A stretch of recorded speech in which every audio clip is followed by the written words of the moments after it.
All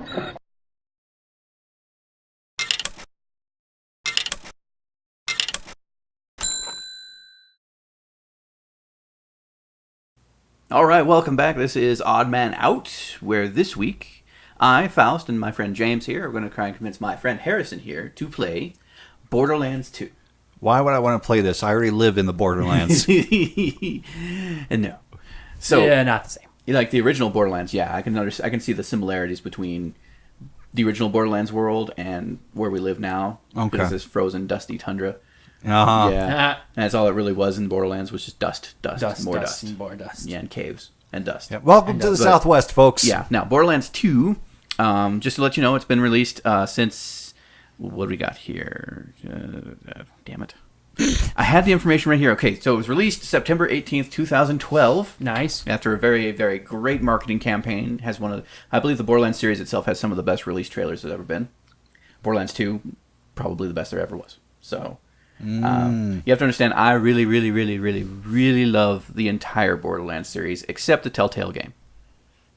Okay. So, Borderlands 2 came out, yes, for everything under the sun as far as gaming is concerned. PlayStation 4, Xbox One, 3, 360, PS Vita, PC. Of course, all of the games are released on PC. They've all been designed simultaneously around all of these. And you can also do co-op together on all of them. Yeah, always. There's 4-player co-op, except for the PS Vita that is 2-player co-op. This is specifically Borderlands 2. That's true. Yes.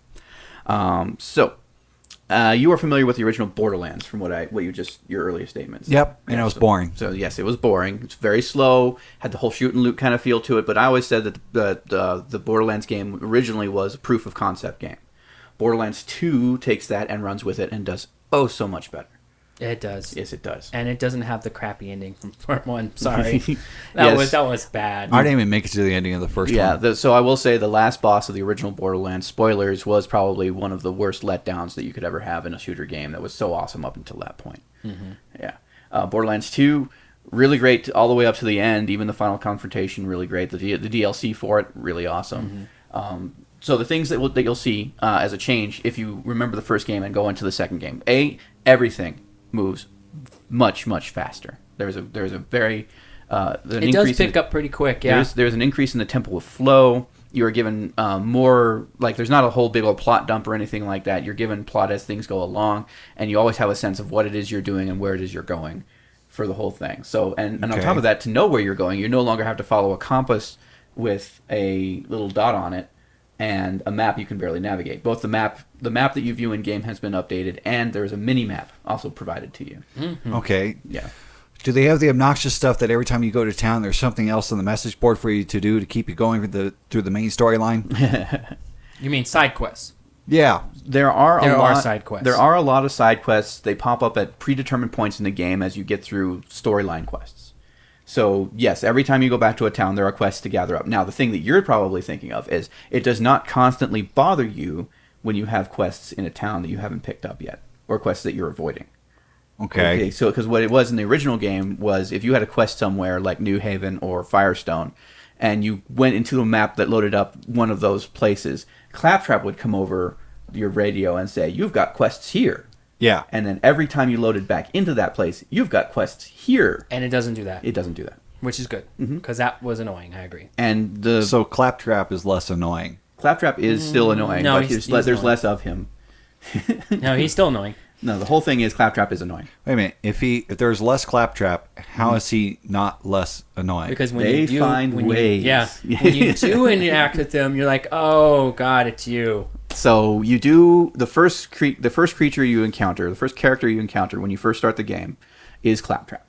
Okay. All right. I can say this for you. For the opening cinematic is you are one of the 4 vault hunters brought onto Pandora by Handsome Jack. You were actually hired by him to come and find the vault that exists on Pandora, the other vault.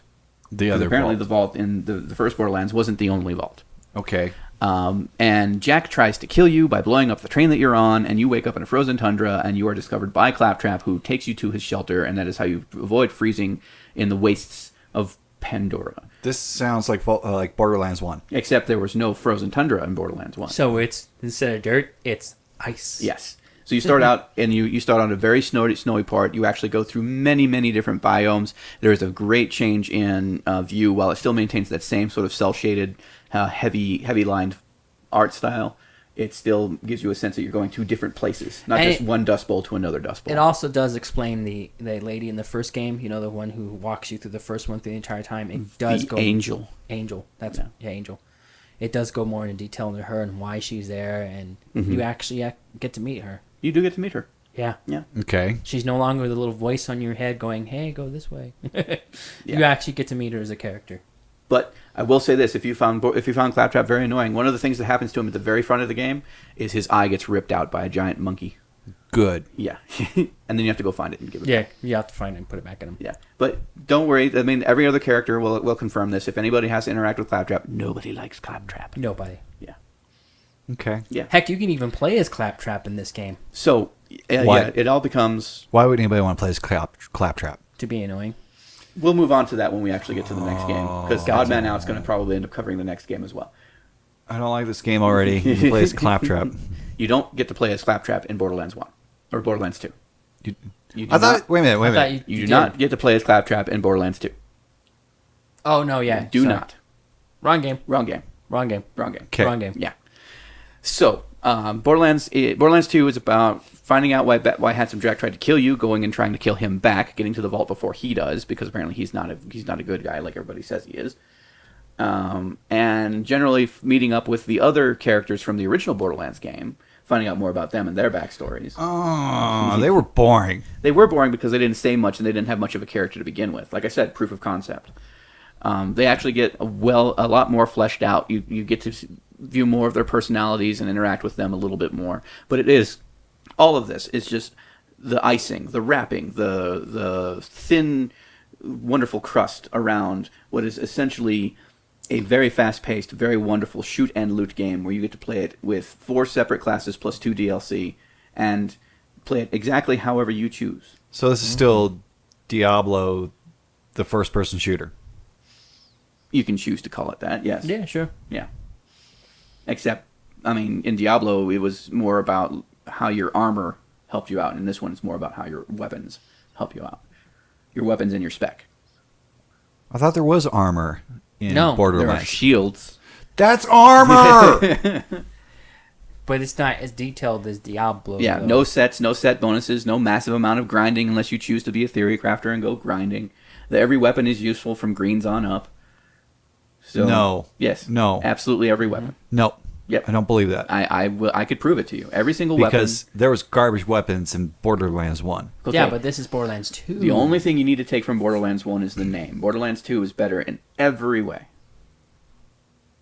Still the same It's name. not the same game. It's both the same- cell shading, if right? You're going to be the kind of dunce who's going to say that it's the same game because you like running. All you do is run around and shoot things. Fine, that's the same as every other shooter that has come out under the sun. That way, you're saying Halo is the same as Call of Duty is the same as Doom. Exactly. Yeah.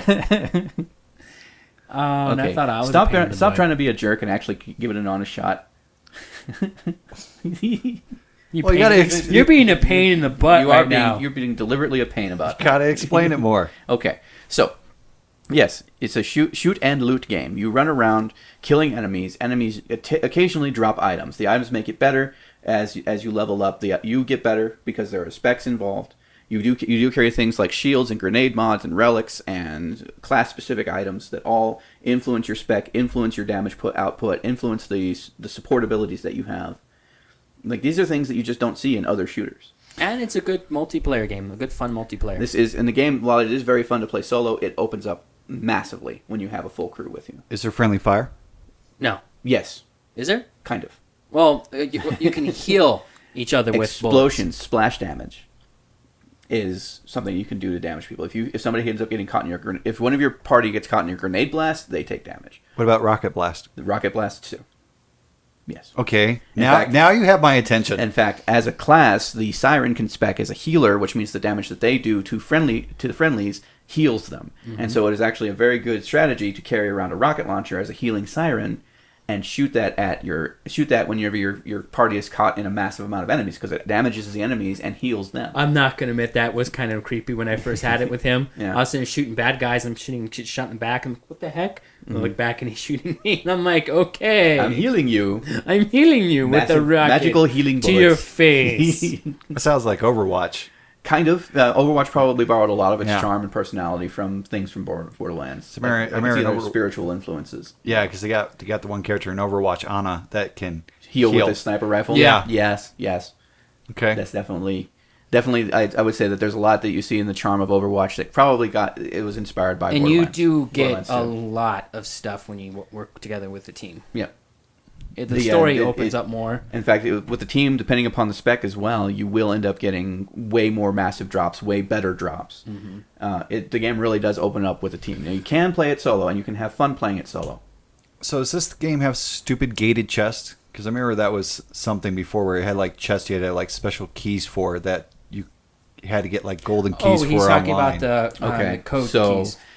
the thing about it is there are regular chests to drop in the game. Okay. And every chest that you encounter out in the game is a chest that you can open yourself. And it has a chance Nothing- of opening yeah. epic items or crap items. Yeah, It's nothing a special random there. chance.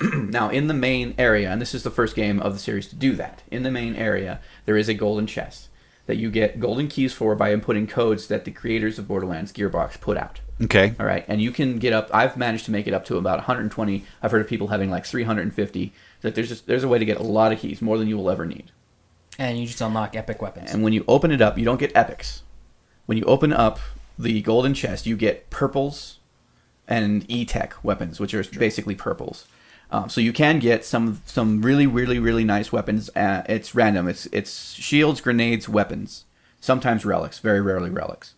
But these are just ways to kind of say, well, I haven't been getting very good drops lately. Or, I'm not doing very well with the drops I have been getting, even though they might be all right. And you just want something. You can go and spend a golden key at any point in time in the game. If you can get back to that chest, you have access to it, and you can open it up with a golden key, and you will get something that will make you a little bit better.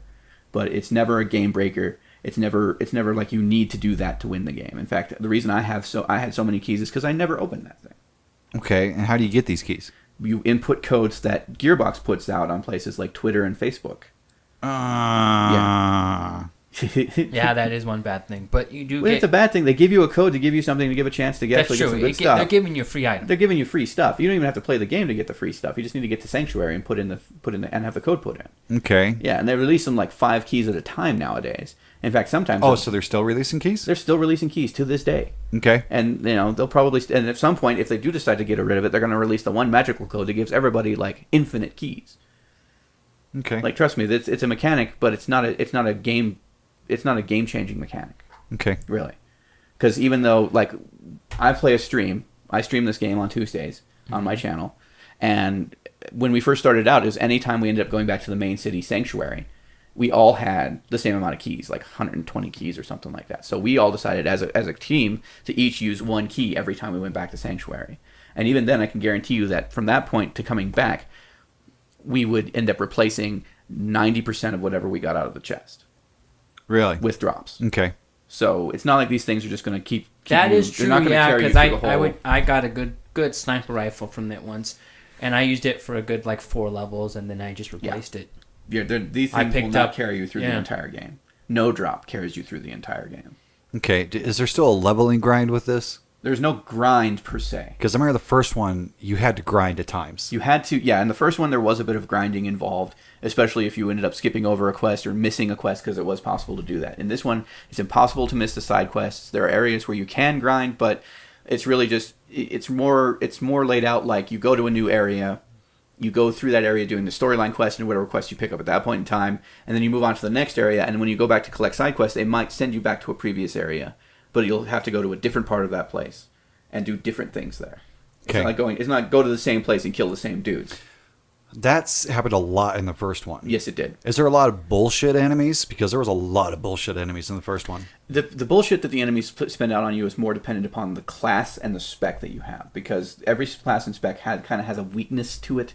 Some are weak, like the melee classes. You have to make sure you can tank the damage that you're going to be taking, because if you're running up to do melee damage, and you can't take it, then you're going to feel like you're getting a lot of bullshit piled on you because you just can't take the damage. Okay. You know, there's things like that. Now, enemies in general, bullshit enemies, I can't really speak to any one particular enemy where it's like, oh god, I don't want to fight that. I haven't had any bullshit enemies. I've had like one like difficult enemy, but if like anything, he was saying, it's because I wasn't the class and spec was just if I had to pick a bullshit enemy out of all of the ones, and this is me really straining, I would have to go with the Hyperion Constructors, which are robot enemies have been added in, and the Constructors are robots, gigantic tank robots that show up and spawn more robotic enemies. That's bullshit. Now they're enemies that are easy enough to take out. There's just like fighting the robots normally, and it's not like these things are just constantly going robots, and just throwing robots at you constantly. They are spawning them. The thing is, the bullshit about them is they have a shield you need to take down, and then they have a massive amount of health that you need to chew through. So you almost always have to have a weapon that's capable of dealing with these.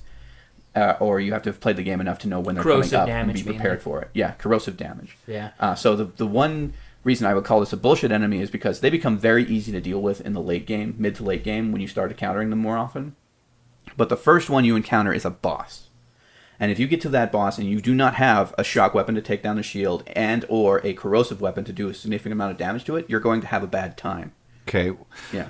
What about the flying enemies? 'Cause I remember the first one, the flying enemies were my bullshit enemies. The rack?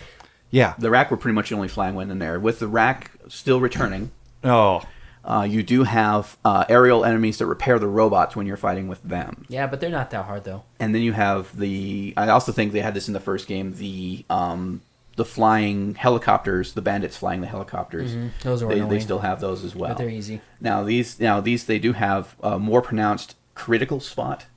And you can deal with the rack the same way. Shotguns and SMGs are massively perfect for taking them out. But you can take them out with pretty much any weapon and enough patience. And all they really do that makes them annoying is they fly around and nibble at you. I've never had a rack specifically on its own take me down to fight for your life or kill me. So they've changed those around where they're not all flocking around you and coming at you from random angles and everything. They all kind of follow the same path. They come at you from the same direction, and you can take them out very easily. Okay. Yeah. The only other boss I guess difficult person or character I would have for a pain in the ass would be the giant worm. There's a giant worm. Thresher? With a shield. Yes, that is an enemy another one that you account. Basically a boss where you don't really need to be prepared for it, but you can end up having a hard time if you're not quite at the right level or you're not at the right level of damage output to take it on. I mean, it's a boss. Yeah, it is a They're boss. supposed to be difficult. Yeah. So...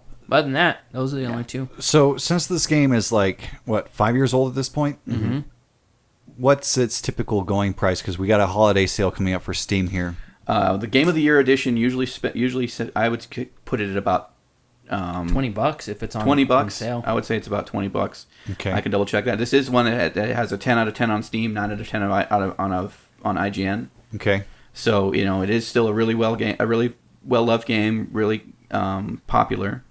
Apparently it's still played. Yeah, it is. It is still played quite good. It possesses a rating of overwhelmingly positive. And it looks to be sold at the original game, $20. Game of the Year is $40. That includes the game itself, all 4 DLCs, the 2 extra playable characters, a massive amount of unlocks for skins and heads and things like that. And the DLC itself is 3 separate campaigns plus 8 or 9 boss encounter headhunter challenges and things like that. So okay. I mean, there's with that $40, with twice that, you get twice the game, essentially. Mm-hmm. And when it's on sale, the Game of the Year edition can go down to $20. Okay. Mm-hmm. So what do you think? So what do you think about it? I don't know if I'm gonna pick it up, play right away. Mm-hmm. I'm kind of scarred from the first one. I haven't gotten through the first one all the way. But with hearing that, would you give it a shot on sale, or if it were bought for you? Yeah.